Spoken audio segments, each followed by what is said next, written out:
Imagine you're flying, and you see a man sitting quietly in first class. A flight attendant speaks to him, but he disappears. Later, she finds out that man died months ago on the same airline.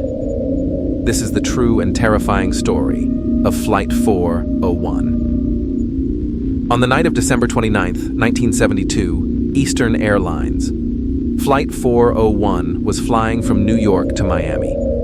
There were 176 people on board. The crew was experienced. Everything seemed normal until something went wrong. A light on the cockpit panel stopped working. While the pilots tried to fix it, they didn't see that the plane was slowly descending. They were distracted. At 11:42 p.m., the plane crashed into the Florida Everglades. 101 people died. But this story doesn't end there. Months later, strange things started happening.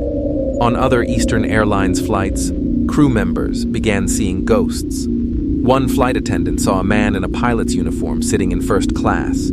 She spoke to him, but he didn't respond. And then, he vanished. She later recognized the man in a photo.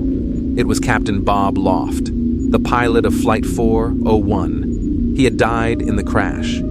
Another crew member saw the face of Don Repo, the flight engineer, staring at her from an oven door in the galley. He said, "Watch out for fire on this plane." Then he disappeared. That same plane later had engine problems and a fire. Why were the ghosts appearing? The answer may be in the parts. After the crash, Eastern Airlines used working parts from the wrecked Flight 401 in other planes. Ghost sightings only happened on those planes. Once the company removed the parts, the sightings stopped. Eastern never officially admitted the hauntings. But many flight crews were told to stay silent. Was it just stress?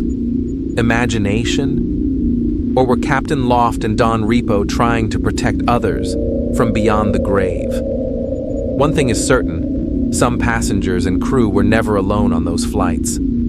If you ever fly at night, take a closer look at the empty seat next to you. This was Scary Time. Subscribe for more real horror stories. You never know what's coming next.